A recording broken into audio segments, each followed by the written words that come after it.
Hey, listen up, children, and you shall hear of the midnight ride of Paul Revere.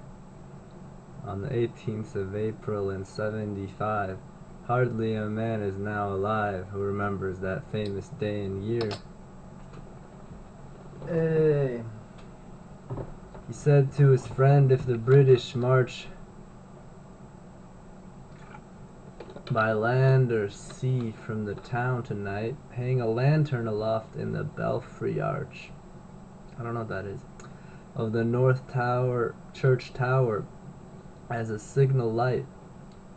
One if by land, and two if they come by sea, and I on the opposite shore will be, ready to ride and spread the alarm through every Middlesex village and farm.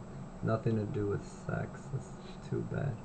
For the country folk to be up and to arm.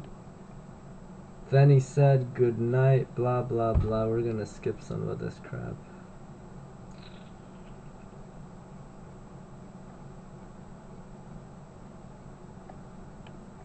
Well, basically, then the British came and the guy lit the lantern and Paul Revere rode his horse